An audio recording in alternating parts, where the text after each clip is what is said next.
Mateus capítulo 24, verso 32, Jesus é quem está falando aqui. Aprendei, pois, a parábola da figueira, quando já os seus ramos se renovam e as folhas brotam. Sabeis que está próximo o verão. Assim também vós, quando virdes todas essas coisas, sabei que está próximo as portas. Verdade vos digo que não passará esta geração sem que tudo isso aconteça. Passará o céu e a terra, porém as minhas palavras não passarão. Deixa aberto aí, fecha apenas os olhos.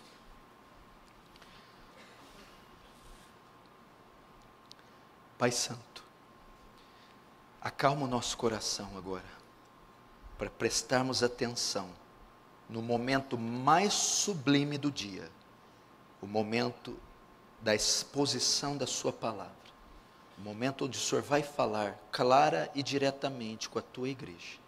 Nem um momento antes, nem depois, excede em importância esse momento. Mas nós, como é sabido do Senhor, temos uma inclinação tremenda para fazer com que esse seja o momento mais superficial. Não deixe isso acontecer, Senhor. Não deixe que esse tesouro seja furtado de nós, mas que demos a atenção devida, com temor, tremor, respeito e reverência ao Santíssimo Deus que se pronuncia aqui essa noite.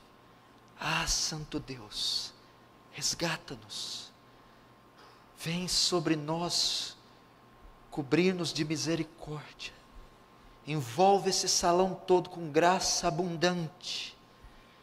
Se o Senhor não for conosco, de todos pereceremos, Senhor.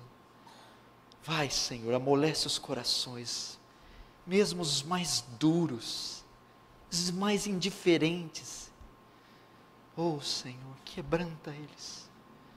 Mesmo aquelas mentes mais incautas, que têm mais dificuldade de entender, traz compreensão a elas. Tu és o Deus do saber.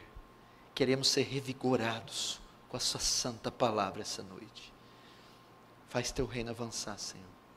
Receba a glória para si e nos conforma à imagem do seu Filho.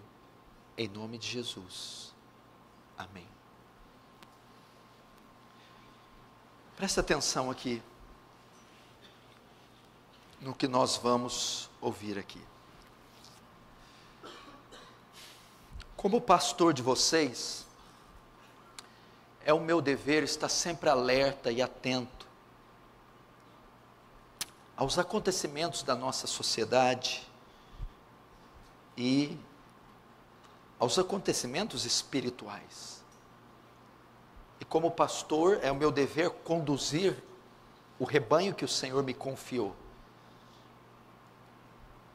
E eu preciso estar continuamente diante da presença de Deus, para que eu saiba discernir os tempos, para que eu ouça a sua voz e possa então dirigir a igreja segundo aquilo que o Espírito nos inspira através da sua palavra.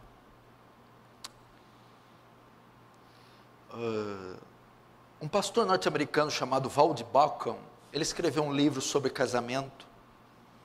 Ele diz que um dos ofícios que o homem deve ter para se casar, deve ser o ofício do profeta.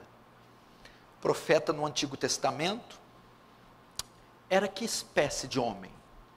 Era um homem que ia até Deus, e ele ficava continuamente diante de Deus, recebia a palavra de Deus, e após recebê-la, ia diante do povo, e comunicava ao povo a mensagem, a palavra de Deus. Todos nós pastores devemos ter o ofício do profeta, não o profeta do Antigo Testamento que dizia assim diz o Senhor, mas o profeta que está continuamente diante de Deus, que se debruça diante do santo livro, e ele recebe a mensagem da parte de Deus, e depois comunica ela à igreja. E eu procuro fazer isso. Esse é o meu dever, estar continuamente diante de Deus, debruçado neste livro, para saber qual é a vontade de Deus, e transmiti-la a vocês. Vocês sabem que não é novidade que há muito tempo o nosso mundo se encontra de pernas para o ar. Ele tem passado por muitas transições e muitas mudanças. E no nosso país não é diferente. Talvez o nosso país seja um dos que mais tem sido afetado por essas mudanças. Principalmente neste último semestre, neste ano de 2018. Você vê o que nossa nação tem passado.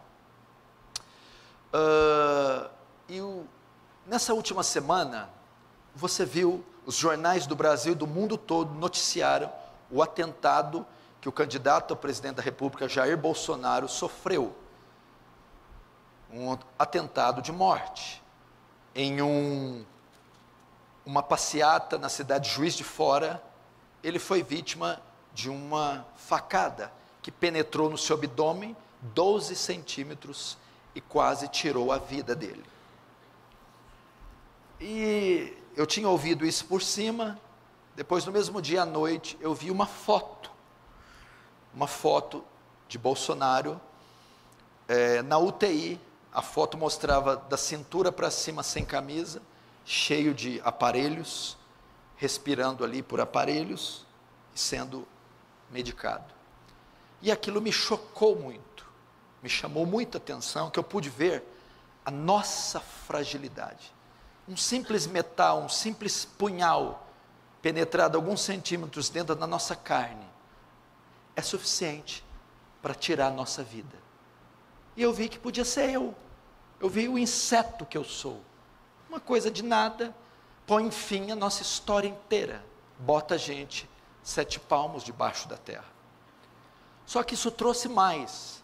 Ao ver aquele fato e ver como o nosso país está fervilhando, um homem se candidatando, condenado em segunda instância, preso de dentro da cadeia, fazendo discurso, se candidatando. Você vê que situação que nós estamos. As mudanças, a audácia dessas pessoas, a corrupção do gênero humano está chegando a níveis insuportáveis. Então você começa a olhar o cenário e você começa a ter um choque. Uma notícia vai levando as outras, dos conflitos armados, das guerras civis, das guerras em fronteiras, conflito de Síria, Rússia, Estados Unidos, o encontro do ditador coreano com Donald Trump, e assim por diante. Eu, voltando da África, vendo a condição espiritual, a condição moral daquela cidade, daquele país, e isso invariavelmente nos leva para a profecia bíblica do fim. E nós não podemos ignorar isso, não podemos viver como se isso não estivesse acontecendo, e não podemos desassociar os fatos que acontecem na natureza, na política, na economia, não podemos desassociá-los com a profecia bíblica, porque a profecia a respeito do fim, da volta de Jesus, do arrebatamento, da consumação dos séculos, ela passa pela geografia, geologia, sociologia, passa pela política, pela economia, pela religião. E nós temos que ficar atentos quanto a isso. E eu fui levado a esse texto, porque esse texto, esse pequeno trecho do sermão profético, escatológico de Jesus, ele aborda exatamente o que nós estamos vivendo. Então, quando você vê o noticiário, quando você lê o jornal, ou vê algo na internet, ou quando seus filhos contam o que está acontecendo na sala de aula, ou quando você vê as tragédias naturais, você não pode processar, você não pode concluir a mesma coisa que o ímpio. Você não pode associar causas naturais com naturais. Você tem a mente de Cristo, você não pode reagir como Ele. Você tem que reagir como alguém que tem a mente de Cristo, associar isso ao cumprimento profético, no tocante à volta de Jesus, e a partir dali, mudar a sua vida. E é interessante que muitos crentes estão cochilando, Essas notícias para eles, essas mudanças, essas tragédias, não tem qualquer efeito na vida deles. Eles têm visto isso naturalmente, quanto qualquer ímpio. E não é assim. Os acontecimentos desses últimos meses devem nos levar a algumas reflexões. Deve levar, porque leva a mim. Eu fico trêmulo, com as pernas bambas. Meus conceitos acerca de determinadas coisas mudam, alteram. Meus projetos e a minha rota, muitas vezes ela é mudada pelos acontecimentos que estão diante de mim. Então deve causar em vocês reflexão. Vamos começar então e ver o que Jesus propõe nesse texto, que está em Mateus 24, o sermão escatológico. Mateus 24, 32, aprendei, pois, a parábola da figueira. Até aí. Presta atenção. Jesus está discursando aqui desde o verso 4, verso 3 em diante. É o capítulo 24, é chamado sermão escatológico de Jesus. Sermão profético de Jesus. Um sermão que vai falar acerca do fim. Ok? No verso 32, para ele fazer o arremate de parte do que ele está ensinando, ele vai fazer uso de uma metáfora. Ele faz uso de uma planta típica da Palestina, a figueira. E ele vai dizer, aprendei, pois, a parábola da figueira. Você pode substituir a palavra parábola por lição. Aprendei, pois, a lição da figueira. Ele está dizendo para os discípulos, vejam, a figueira. Figueiras eram comuns ali naquela região. Então, onde o povo judeu passava, eles viam figueiras. Estavam familiarizados com figueiras. Conheciam toda a estrutura de uma figueira. Aí Jesus vai pegar emprestado a imagem de uma figueira para ensinar uma lição. Ele diz, aprendei a lição da figueira. O que é, Jesus? Pergunta aos discípulos aqui conjecturalmente. O que é, Jesus? A figueira tem uma lição a nos ensinar? Sim, a figueira, está vendo as figueiras por toda a parte? Vocês a conhecem. Elas têm uma lição, para que os seus ouvintes compreendam a doutrina que ele quer lhes ensinar. Cristo faz uso da ilustração da figueira. E como ele faz? Verso 32, aprendei, pois, a parábola da figueira, quando já os seus ramos se renovam, ou se tornam tenros, em outras traduções, e as folhas brotam. A figueira, o que ele está dizendo? Veja a figueira, quando ocorrer uma transformação na figueira, quando ocorrer uma mudança com a figueira, ela está a ensinar uma lição. O que é isso? A figueira passa por ciclos, e é um ciclo que os ramos dela se renovam, e as folhas brotam. Então, quando houvesse uma mudança no seu aspecto, as pessoas saberiam algo. O que é isso? Vamos lá. Quando já os ramos se renovam, as folhas brotam, sabei que está próximo o verão. Então era isso que o senhor está ensinando? Vocês não conhecem a figueira? Sabemos. Quando houver uma mudança nela, em seu aspecto, as pessoas saberiam que o verão estava próximo. Então a figueira era uma árvore que, através da sua mudança, anunciava a entrada de uma nova estação, primavera e verão. Era terminado o inverno e viria uma outra estação, primavera e verão. Jesus está dizendo isso. Então a figueira servia para isso. Quando havia uma mudança, ela começava a brotar folhas, começava os seus ramos brotar, né? Os ramos se renovar e as folhas brotar. Quando vocês vissem que os ramos estavam nascendo, saibam, ela está anunciando a chegada de uma nova estação, primavera, verão. Essa é a lição.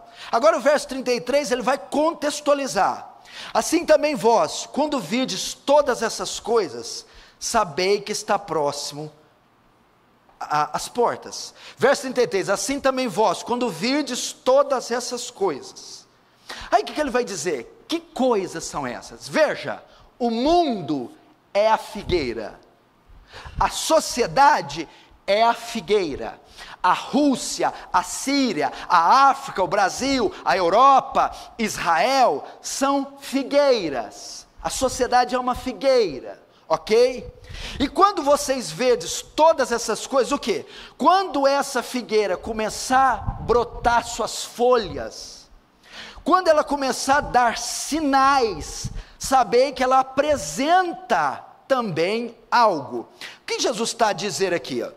Assim também, quando vides todas essas coisas, que coisas? O que ele vinha falando do verso 4 ao 28, guerras, rumores de guerras, tribulação, falsos profetas. Ele vai dizer aqui, verso 5, porque virão muitos em meu nome, dizendo eu sou Cristo, e enganarão a muitos. Verso 6, certamente ouvireis falar de guerras, rumor de guerras. Vede, não vos assusteis, porque é necessário que isso aconteça. Verso 7, porquanto se levantará nação contra nação, reino contra reino, haverá fomes, terremotos em vários lugares, porém tudo isso é o princípio das dores. Verso 9, então sereis atribulados, vos matarão, sereis odiados de todas as nações, por causa do meu nome. Verso 10, nesse tempo muitos vão escandalizar, trair e odiar uns seus outros, e se levantarão muitos falsos profetas, enganarão a muitos. Verso 12, e por multiplicar a iniquidade, o amor de muitos se esfriará. Até aí, Jesus está dizendo, veja só, assim como a figueira, quando brota, anuncia a entrada de uma estação, assim também, quando vocês verem o mundo, a sociedade, os países, cumprindo esses sinais, o brotar das folhas, guerras, rumores de guerras, escândalos, corrupções, sabei que isso tudo está anunciando também a entrada de uma nova estação. Se a figueira quando brota anuncia a entrada da primavera, o verão, o mundo quando começar a acontecer esses conflitos, essa degradação moral, essa corrupção religiosa, ele também está anunciando a entrada, o florescer, o início de uma nova estação, de uma nova fase, de uma nova era. Qual era é? É essa, 33, assim também quando vides todas essas coisas, sabei que está próximo às portas. O que significa isso? Sabei que está próximo o fim. O fim. Então o que Jesus está dizendo? Quando vocês olharem para os noticiários, quando vocês verem os conflitos armados, as guerras civis, a corrupção do gênero humano, a degradação moral do homem, a corrupção religiosa, quando isso começar a acontecer, e com mais frequência, mais intensidade, explodir, isso é o brotar da figueira, isto é os sinais, e estes brotos estão anunciando a entrada de uma era. Qual era? A era do fim, a volta de Jesus. É isso. Então não posso ser um cristão nécio e assistir tudo isso comendo pipoca e fazendo comentário político estúpido. Eu tenho que tremer ao ver tudo isso acontecendo neste volume, com essa força, com essa agressividade, e isso deve apontar para a profecia bíblica. Jesus está claro. Quando vocês assistirem o mundo ser palco de tragédias morais, sociais, religiosas e naturais, sabei que isso está anunciando uma nova estação. Qual estação? O fim, a volta de Jesus e todos os acontecimentos que a envolvem, a segunda vinda. Ou não é? Ou Jesus está fazendo o que aqui? Entendeu? Então quando eu vejo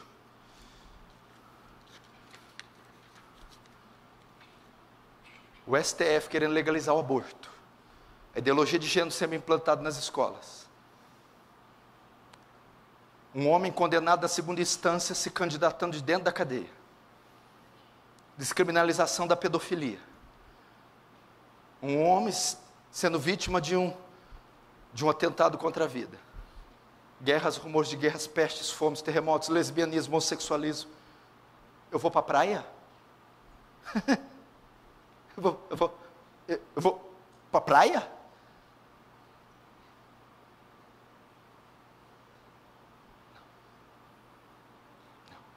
eu não posso fazer isso.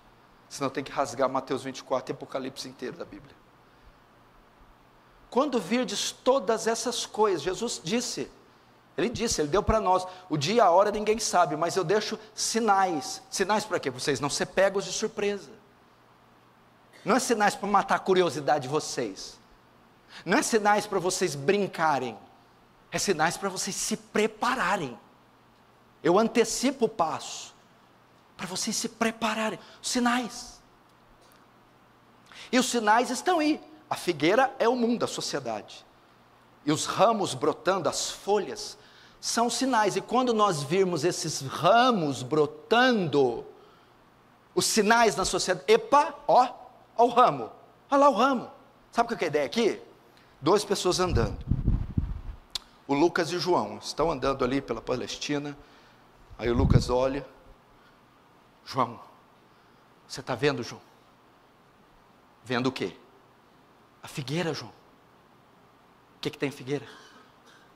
Os ramos brotaram, João. Mas o que tem os ramos brotarem? João, o verão está chegando.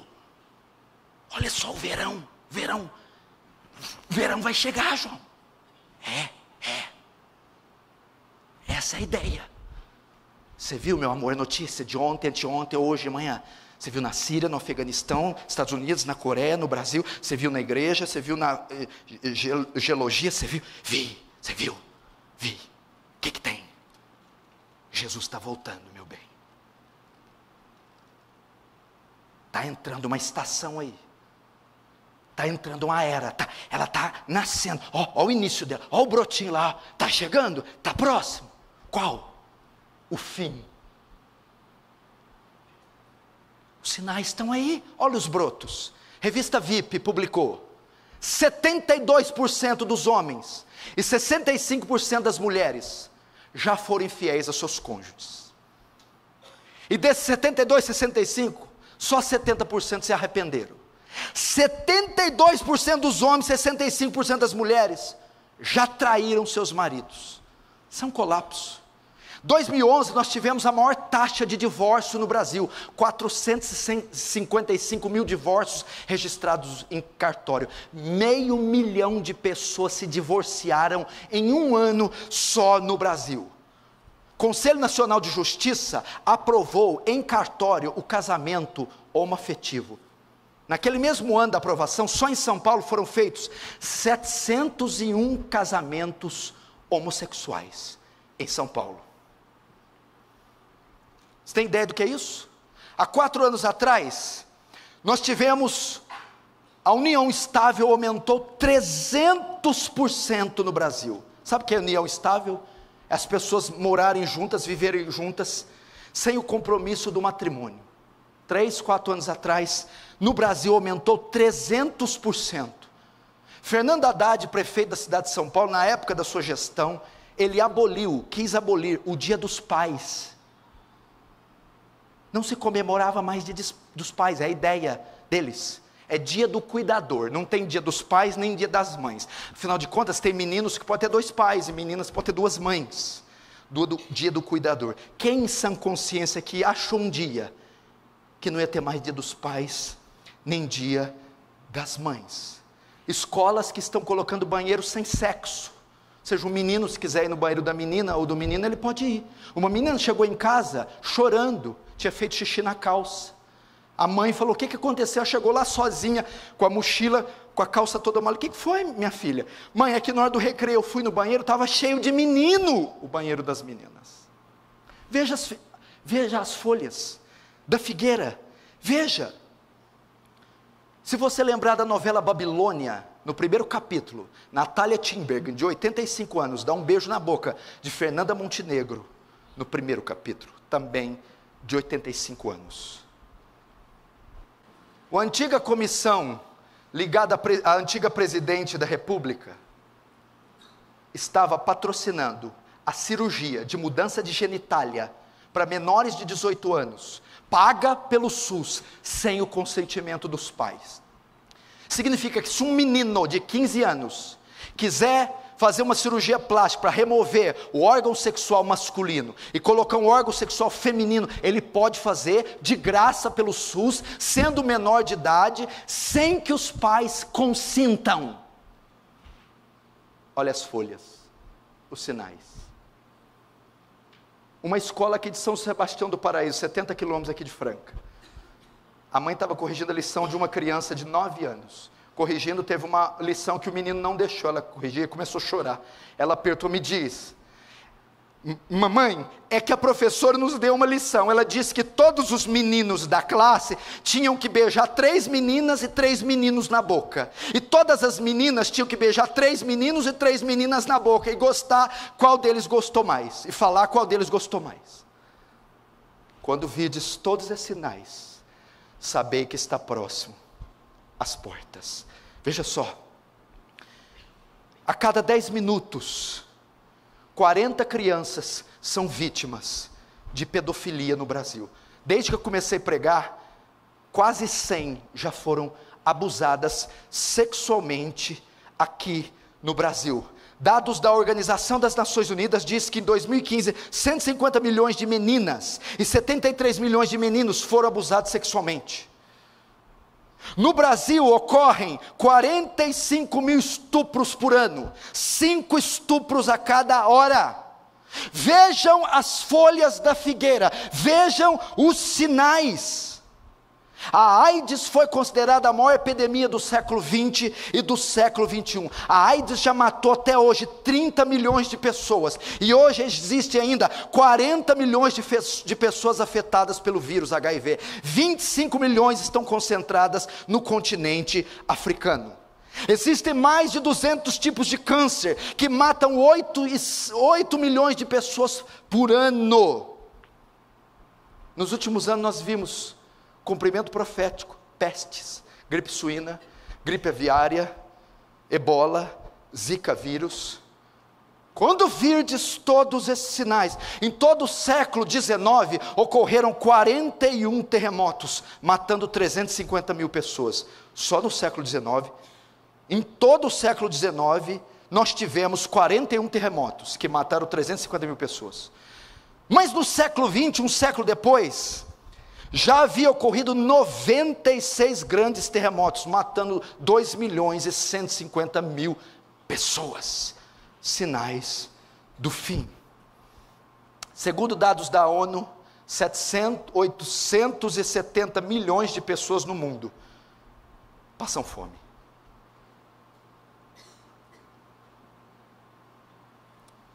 Jesus disse que a fome marcaria a volta dele. Quase 1 bilhão de pessoas passa fome no mundo. A Primeira Guerra Mundial ceifou a vida de 20 milhões de pessoas. A Segunda Guerra Mundial levou 70 milhões de pessoas à morte. Só de judeus foram 6 milhões. No mundo se comete 56 milhões de abortos por ano. 126 mil crianças são assassinadas no ventre da mãe por dia. Suicídio, ocorre 40 suicídios. Ocorre um suicídio a cada 40 segundos. Países que têm a maior renda per capita do mundo, Suécia, Noruega, Dinamarca. Não tem pobreza, não tem pobre lá. São os países com índice de suicídio mais alto. A cada 40 segundos uma pessoa se suicida. Homicídios.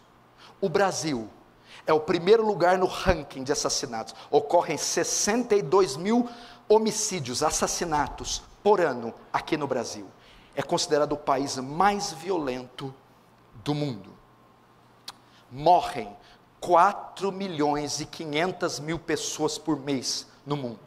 Morrem 54 milhões de pessoas por ano em todo o mundo. Você precisa de mais sinais? A ideologia de gênero propõe o quê? Que o sexo não é definido pela genética, pela genitália, pela formação biológica, mas é uma ideologia. Pode ser escolhido. O homem pode nascer homem, mas ideologicamente ser mulher. E a mulher pode nascer mulher, mas ideologicamente ser homem. Estão pervertendo a natureza das nossas crianças. Agora, a pedofilia está sendo discutida para ser tratado como uma doença. Você tem diabetes? Tem. E você? Sou pedófilo. Ah, é uma doença. Você já imaginou? Aqui está dizendo 126 mil abortos por dia, 56 milhões por ano. E o Brasil está querendo entrar nesse banho de sangue e aprovar uma lei, não para dar liberdade à mulher, mas para criar assassinos.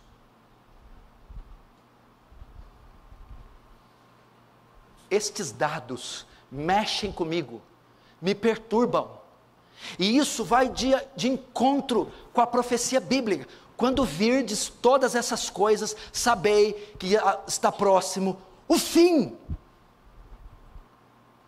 Irmãos, nós não estamos na Palestina, aqui não há figueiras, ok? Nós estamos no Brasil, mas as figueiras foram substituídas pelos telejornais, pelas mídias sociais, pela TV, pela internet, e onde você anda tem figueiras virtuais, vulcões entrando em erupção, terremotos, tsunamis, fomes e pestes, depravação moral, todas elas são figueiras tendo seus ramos brotando. E quando vocês virem essas figueiras brotando, vocês têm que dizer: ei, ei, ei, uma nova estação está chegando. Qual estação? O inverno? Primavera? O verão? Não, a estação do fim. Cristo está às portas. Maranata, ora vem, Senhor Jesus. Agora, olhe para mim, preste atenção. Esse não é o ponto que eu quero entrar na mensagem. O ponto que eu quero entrar é: quais implicações isso tem na nossa vida?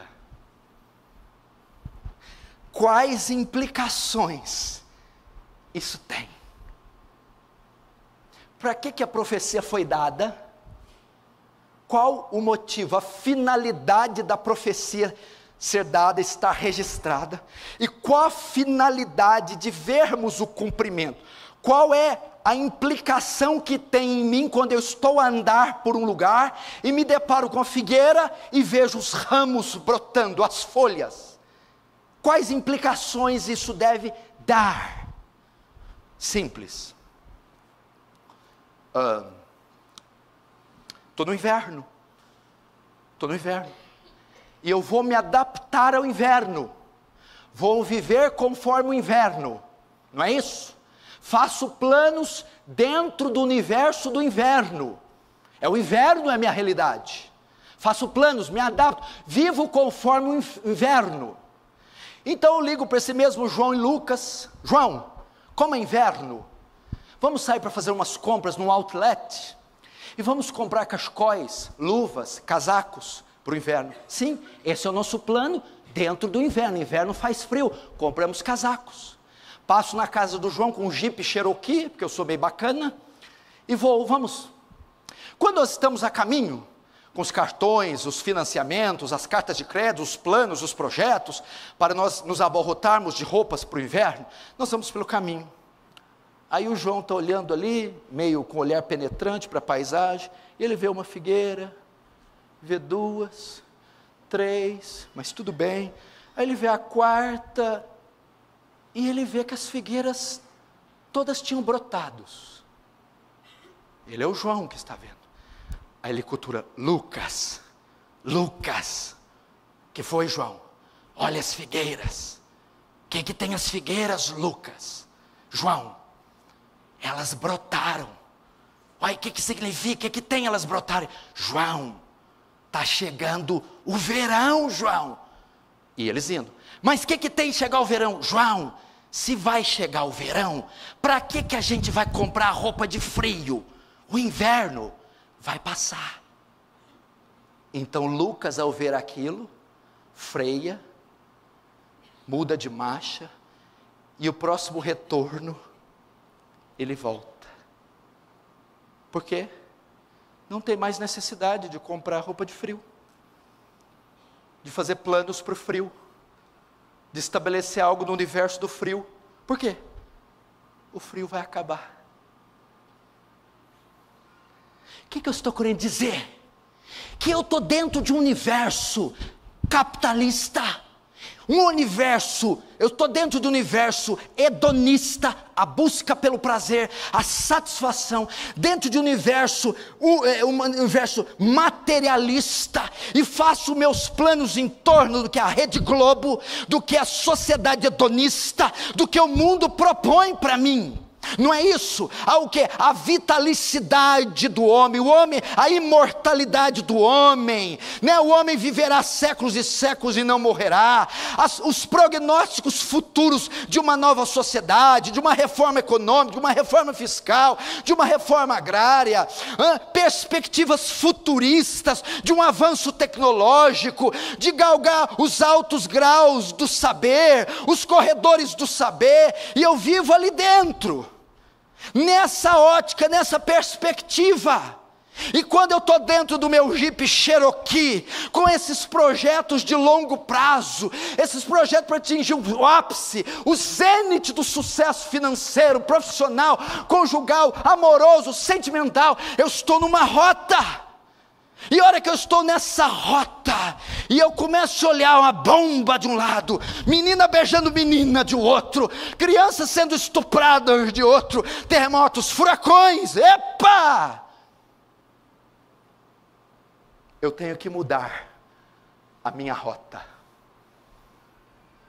A primavera está passando, o inverno está passando.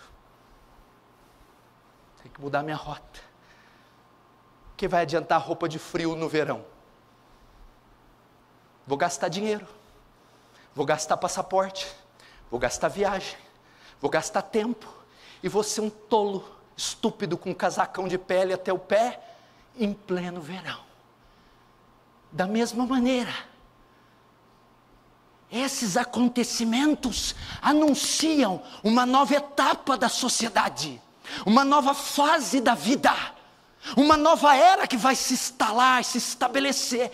Então, quando eu ver esses brotos, essas folhas, isso deve mexer, meu irmão, deve mexer nos meus projetos, nos meus ideais de vida, nos meus sonhos e na rota, no curso de vida que eu propus andar. Essa é a verdadeira implicação da profecia. Não é assim?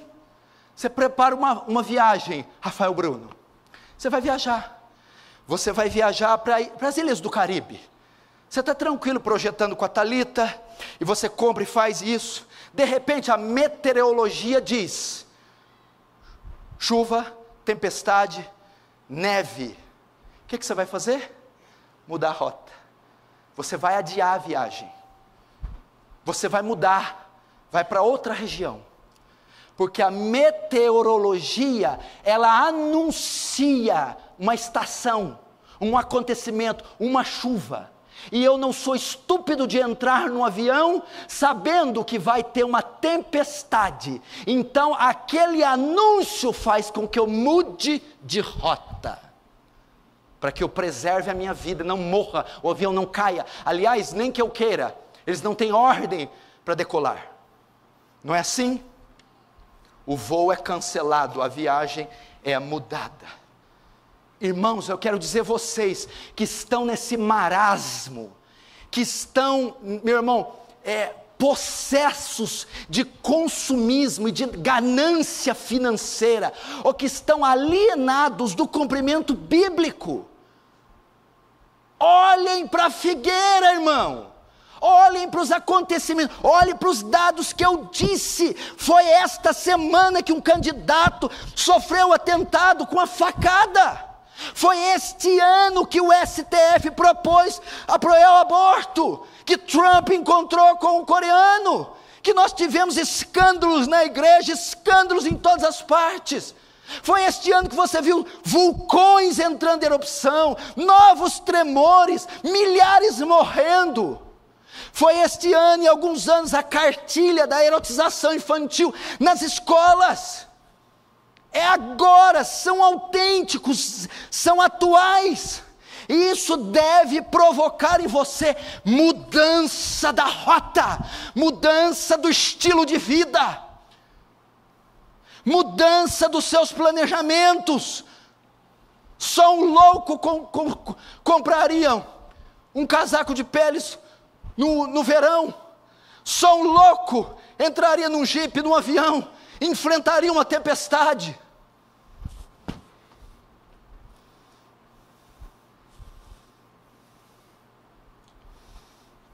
Essa é a finalidade de Jesus. Você quer ver como eu provo isso? Verso 42, Mateus 24, 42. Portanto, vigiai, porque não sabeis a hora que vem vosso. O que é o portanto? Olhe para mim. Portanto, em vista dessas coisas, após essas coisas, em vista do que eu falei, ou seja, depois de ter comunicado a vocês isso, depois de verem o cumprimento, portanto, em vista do florescer da figueira, dos sinais, vigiai. É isso que ele falou. Muda a postura, monta a guarda, mexe aí no seu estilo de vida, porque o fim vem, porque Jesus vem. Vigia, se prepara. É a ideia.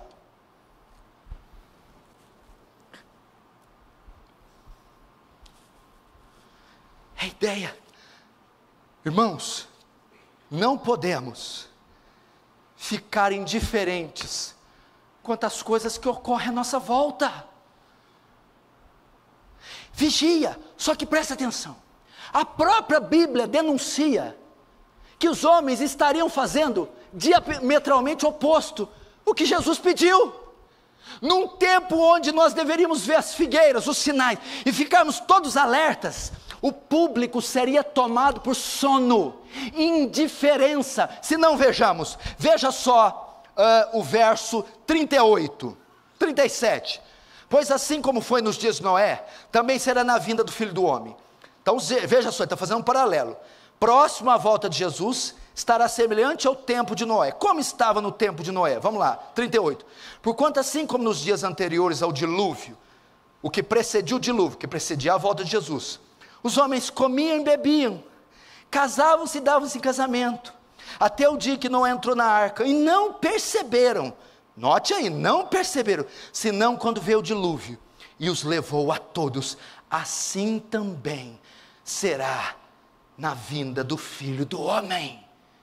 Olha isso aqui, igreja, isso não te faz tremer? Porque eu posso ter citado agora a sua vida, porque nos dias da volta do Filho do Homem, o que precederá a vinda de Jesus, que tiver, como vai estar o mundo próximo à volta, vai estar igual no dia de Noé, antes de vir o dilúvio. O dilúvio é um acontecimento, o juízo. Como estavam as pessoas próximas ao dilúvio? Comendo e bebendo, tomando um cappuccino na Champs-Élysées em Paris, fazendo um fondue com a família, dia sim, dia não, comprando e vendendo, negócios, agora, trocando um importado para o nacional, fazendo ali um esportivo, indo numa corrida de cavalo, casando-se e dando de casamento, paixões, romances, divórcio, segundo casamento, casa, descasa, e não perceberam. O mundo ia ser tomado por indiferença. Eu não estou nem aí com Donald Trump, com Bolsonaro, com o ditador coreano, com a peste que assola a África, com o armamento nuclear. Eu não estou ligando. Eu preciso encher minha pança, comprar o terno fino, fazer minha viagem internacional. Eu vou cuidar da minha vida. Dane-se esses tipos de assunto. É isso que marcaria, indiferença. O povo está indiferente, sonolento, letárgico. É impressionante que a gente vê o cumprimento disso na vida de alguns. Só mais um pouquinho de retorno. É impressionante. E Jesus diz: não deve ser essa a posição de vocês. Não deve ser. Você quer ver como é que está a vida de alguns? Marca aí, Mateus, vai lá para Jeremias. Jeremias 45. Olha essa aqui. Não se espante que você vai ler, não.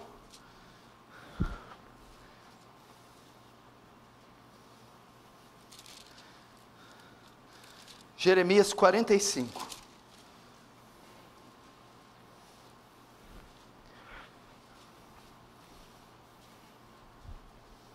Olha só, verso 1. Palavra que falou Jeremias, o profeta, a Baruque. É uma profecia para Baruque, filho de Nerias, escrevendo ele aquelas palavras num livro ditadas por Jeremias no ano 4 de Joaquim, filho de Josias, rei de Judá, dizendo: olha só, palavra que Deus deu para Baruque. Assim diz o Senhor, Deus de Israel, acerca de ti, Baruque. Disseste, olha a queixa de Baruque: ai de mim agora, porque me acrescentou o Senhor tristeza ao meu sofrimento, estou cansado de gemer, não acho descanso. Verso 4, assim dirá isto o Senhor, olha só, Baruque, eis que estou demolindo o que edifiquei, e arrancando o que plantei, e isto em toda a terra, e procura tu grandezas? Não as procure, Baruque, porque eis que trarei mal sobre toda a carne, diz o Senhor. A ti, porém, te darei a tua vida como despojo, em todo lugar por onde fores. Olha aqui, veja só, Deus estava promovendo os juízos dele em Israel. Os juízos estavam vindo, e Baruque estava preocupado com a casa dele, mas a grama, o jardim, a menina lá, a cananeia, que eu estava de olho. Aí Deus fala assim para ele: eu estou demolindo o que arranquei, eu estou executando o meu juízo, e tu busca riquezas, não as busque, porque eu destruirei esse lugar, no máximo darei a tua vida. O que o Senhor está dizendo? Gente, Deus está despejando o juízo, as trombetas do Apocalipse, vocês estão vendo os sinais das figueiras, e vocês estão lamentando por causa do corte de cabelo.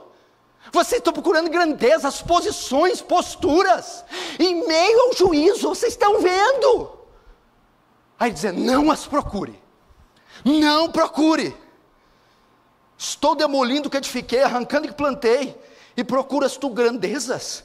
Não procures, porque trarei mal sobre toda a carne. O Senhor está dizendo: é um péssimo investimento você investir nesse mundo, porque eu vou acabar com ele. A ideia é aqui. A profecia está se cumprindo, as estatísticas estão aí, a figueira está brotando, o cenário está todo se desvirtuando, e vocês estão querendo ir no shopping, comprar uma bolsa da Louis Vuitton, e vocês estão querendo gastar $20 mil em um passeio em Miami, na Flórida.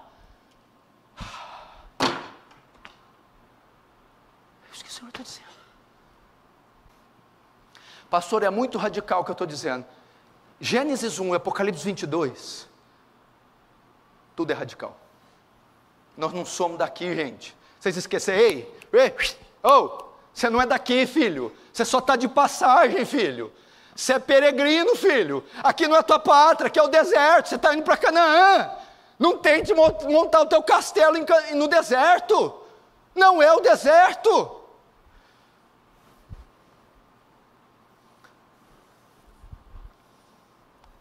O que nós devemos fazer então? E eu termino. Duas coisas. Eu já disse aqui. Diante das figueiras, sinais. Duas coisas. Eu não posso ficar indiferente. Então eu tenho que mudar a rota. Eu estou lendo na Cherokee para comprar casaco. Aí eu descubro que está chegando o verão. Volto. Não tem mais finalidade o casaco.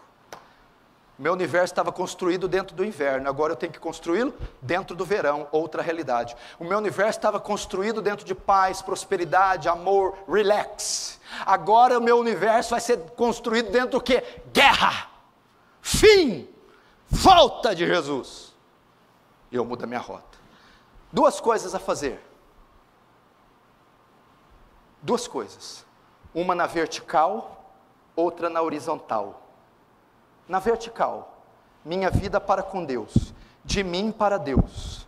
Horizontal, de mim para o povo, de mim para os pecadores. Primeiro, na vertical, sabendo que Cristo está às portas, como está a minha vida pessoal com Deus? Como está a sua vida pessoal com Deus? Como está? Apocalipse 22, 10 disse assim, escute, presta atenção. E disse-me, não cele as palavras da profecia desse livro, porque o tempo está próximo. Opa, ele fala do fim. E o que é que eu tenho que fazer no tempo do fim? Quem é injusto, seja injusto ainda. E quem é sujo, seja sujo ainda. Quem é justo, seja justificado ainda. E quem é santo, santifique-se ainda mais. Qual que é a ideia aqui? À medida que o fim se aproxima, crentes, destaquem-se na vossa santificação. Brilhem, cresçam a imagem de Jesus, sejam cheios do Espírito Santo, mortifiquem a carne e destruam a tralha mundana e carnal que embaraça vocês. Lembra de Hebreus 12? Visto que estamos a nos rodear de tão grande nuvem de testemunha, deixamos todo o embaraço e do pecado que tenazmente nos assedia e corramos a carreira que está proposta. Meu filho, você está numa carreira, numa corrida, todos nós estamos, mas você está cheio de arame nos pés, de mochila cheia de chumbo. Tira esses embaraços, tira esses fios, essas coisas imundas, ganância e vaidade. Corre a carreira limpo, corre a carreira íntegro, corre a carreira com o seu máximo, porque esses embaraços tecnológicos, sensuais, mundanos, estão te atrapalhando. Isso aqui. Juntamente com esse texto, Apocalipse capítulo 3, rapidamente. Primeiro na vertical, nós e Deus.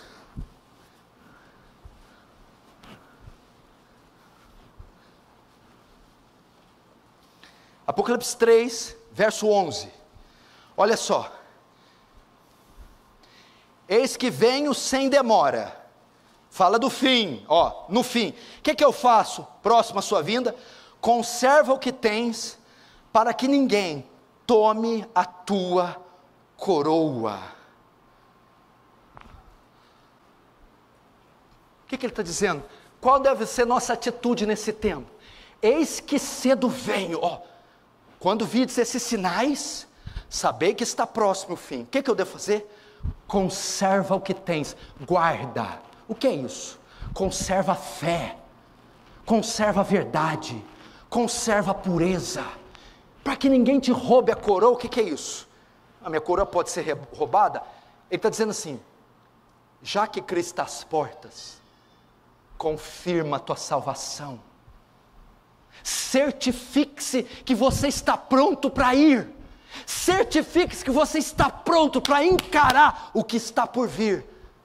Cuidado que ninguém te roube a coroa, é isso. Certifique-se que você é salvo. Certifique-se que você tem a vida eterna. Certifique-se que você passará daqui para a eternidade. Enquanto isso, conserva a verdade, conserva a integridade, conserva a pureza, conserva a fé. É a hora de ficar firme. Vertical. Porque você está cuidando demais da sua vida material, uma vez que a espiritual está perdida. Segundo, a horizontal.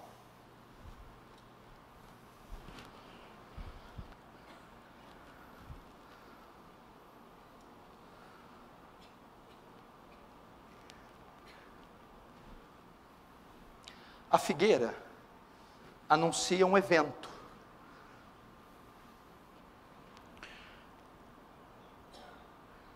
Esse evento é a consumação dos séculos. A volta de Jesus significa que ele arranca a igreja. Mas ele arranca a igreja. Aquele que não é a igreja fica.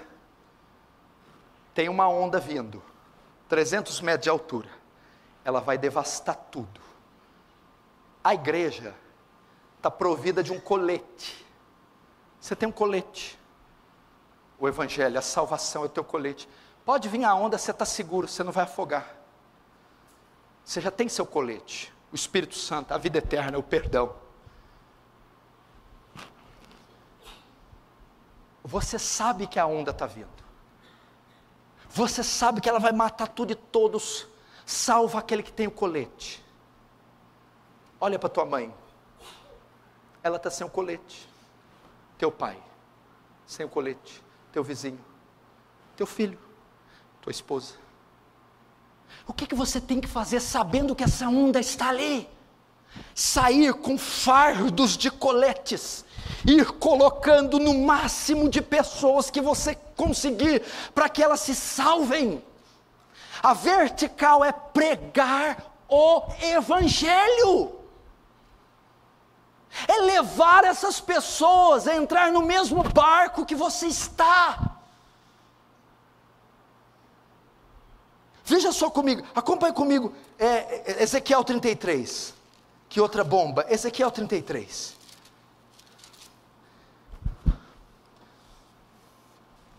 Ezequiel 33.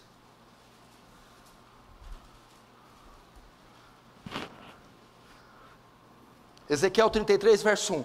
Veio a minha palavra do Senhor dizendo: filho do homem, fala aos filhos do teu povo e diz-lhes: quando eu fizer vir a espada sobre a terra, e o povo da terra tomar um homem dos seus limites, e constituir por seu atalaia, e vendo ele que a espada vem sobre a terra, tocar trombeta e avisar o povo, se aquele que ouvir o som da trombeta não se der por avisado, e vier a espada e o abater, seu sangue será sobre a sua cabeça. Ele ouviu o som da trombeta e não se deu por avisado, e o seu sangue será sobre ele. Mas o que se dá por avisado salvará a tua vida. Mas se o atalaia vir que vem a espada e não tocar a trombeta, e não for avisado o povo, se a espada vier a bater uma vida dentre eles, este foi abatido na sua iniquidade, mas o seu sangue demandarei, cobrarei do atalaia. Você entendeu aqui? A ideia aqui é que Ezequiel é o atalaia. O que é o atalaia? É o profeta, é o guarda, é o vigia, é o que está ali. Se ele vê que o exército inimigo vem com a espada, o exército inimigo vem atacar Israel, ele deve subir na torre e tocar a trombeta, Paranã! Quando ele toca, todo Israel sabe que vem a espada e se prepara para a luta. Se por acaso a espada pegar alguém, matou, a culpa não é do profeta, ele avisou, mas aquele homem, ao ouvir a trombeta, não deu bola. Agora, se o profeta ver o exército inimigo vir, não subir na torre e não tocar a trombeta, Israel toda vai morrer, mas o sangue eu vou requerer da mão do atalaia. Jesus está dizendo o quê? Se vocês virem todos esses sinais, a espada do juízo, a ira de Deus, o fim, esses sinais, e se vocês não pegarem, tocar a trombeta, evangelizar, pregar o evangelho, avisar a mãe, o pai, o filho, ei, a espada do inimigo vem, eles morrerão no juízo, eles sofrerão a ira, mas no dia do julgamento, Deus vai cobrar deles o teu sangue. Sabe por quê? Você não podia pregar. Estava nas Bahamas. Estava assistindo Friends. Barrados no baile.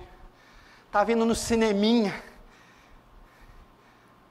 E gastando fortunas, em vez de Bíblia, com sapatos caros.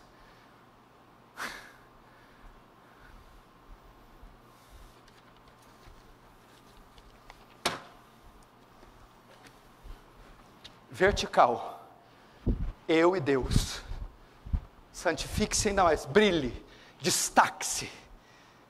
Horizontal, a espada vem, e ela está ceifando todos.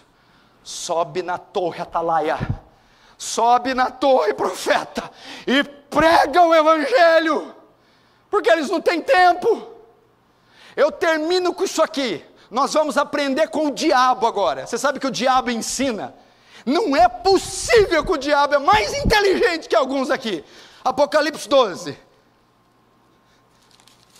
Apocalipse 12. Veja só. Possível que o diabo é mais inteligente. Olha só.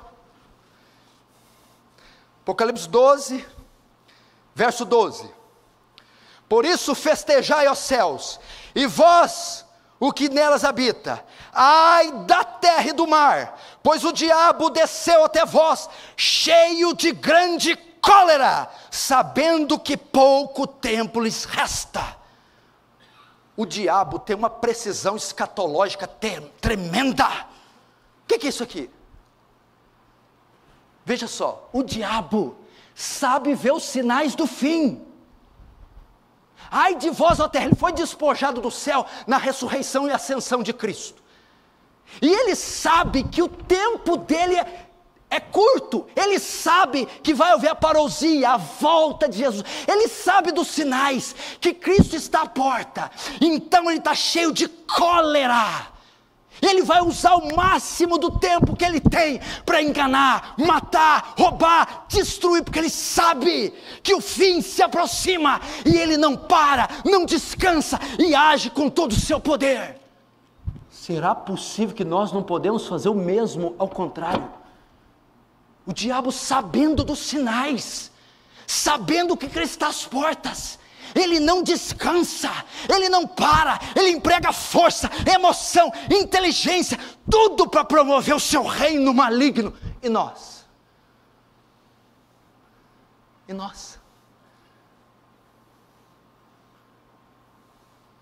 Será possível que o diabo é mais inteligente? João 9,4. Devemos fazer a obra daquele que nos chamou enquanto é dia. Enquanto nesse corpo, enquanto aqui nesse momentinho, porque vem a noite, ninguém pode trabalhar, a morte. Faz o máximo que você puder com essa curta vida, dia, porque vem a noite, morte, acabou.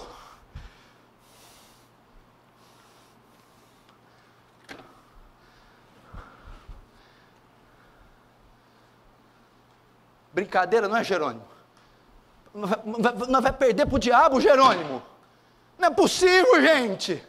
Por que ele está desse jeito, pastor? Porque dentro dele está lá, Maranata, Jesus está voltando. Eu não tenho tempo, eu não tenho tempo para brincar. Diabo não brinca de ser diabo, crente brinca de ser crente.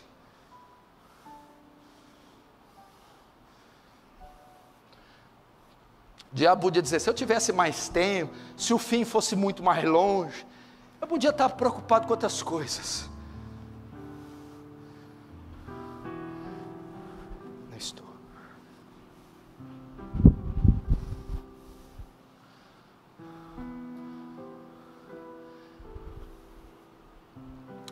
Eu estou dizendo essa palavra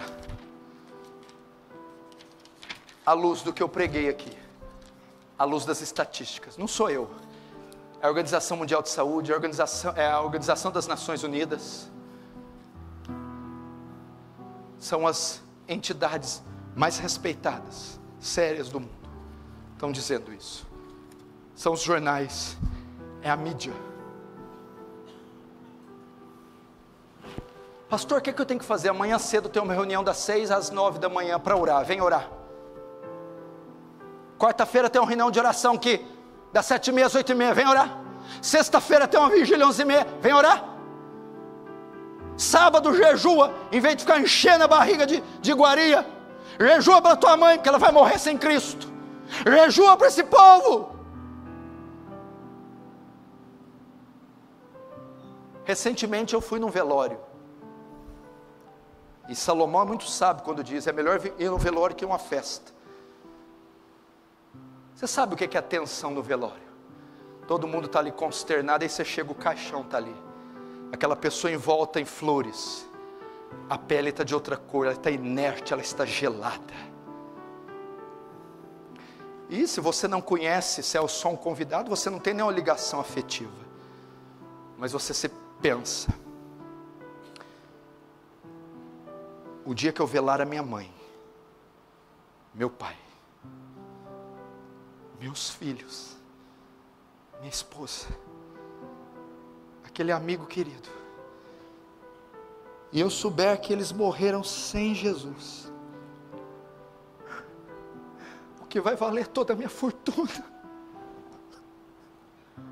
eu vou poder debruçar naquele caixão, naquele corpo, mas a alma não está mais ao meu alcance, eu não posso pegar a alma, ela se foi, ela desceu o Hades, e eu nada posso fazer. Eu fiquei imaginando meu irmão, minha irmã querida, minha mãezinha, vai estar lá o corpo, mas e a alma? Eu não posso mais resgatar.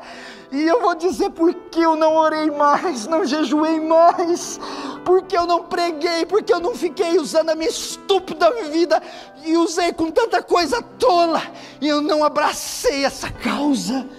Meu Deus, o que você vai fazer? O que você vai fazer? Não tem jeito, não há entrada para lá, não há um passaporte, não há como você entrar lá, foi, acabou. E agora? Não tem mais jeito, você vai poder dizer aquele caixão, acorda, sai daí, volta, ele não vai te ouvir, ele não vai voltar. Meu Deus, a chance dele se foi, a única que ele tinha acabou, enquanto era vivo. Aí você vai voltar para casa. Meu pai foi para o inferno, ele está no inferno. Você vai deitar na cama, enquanto eu estou deitado, ele está no inferno. Você vai acordar para trabalhar, enquanto eu trabalho, ele está no inferno. Chega a hora do almoço, enquanto te servem o bife, você olha o bife, meu pai está no inferno enquanto eu como esse bife. Você vai viajar com a mulher. Como é que eu viajo sabendo que meu pai, enquanto viajamos, está no inferno? Daqui 10 anos, quando seus filhos se formarem, seu pai continuará lá no inferno. Daqui 10 anos, daqui 20, daqui 30.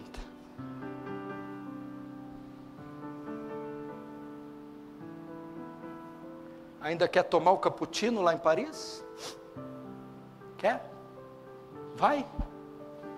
Se isso aqui não fez efeito nenhum, vai tomar, vai.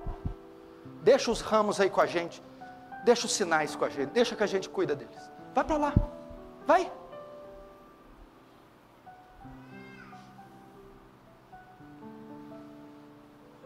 Fecha os olhos, curva a cabeça. Senhor, tem misericórdia de nós, Senhor. Tem misericórdia da nossa família. Os sinais estão todos aí, Senhor. O que mais nós queremos? Estão todos à nossa volta, Senhor. A figueira já floresceu há muito tempo. Os ramos já brotaram. Que isso cause em nós uma mudança da rota, mudança dos planos. Primeiro na vertical, queremos consertar nossa vida com o Senhor. Conserte a sua vida com Deus, meu irmão. Conserte agora, renove a sua aliança, faça um pacto. Chega, se você não é salvo, diz: salva-me hoje por tua graça, perdoa os meus pecados, me dê a vida eterna, sela-me com o Espírito Santo, salva-me. Segundo, na horizontal, Senhor, nem um tempo mais perdido. Alcança meu pai, alcança minha mãe, alcança meus filhos, alcança meus irmãos, alcança meus parentes, alcança meus amigos. Me usa como atalaia, me usa para pronunciar, tocar a trombeta e anunciar a espada do inimigo. Não deixe que nenhum pereça.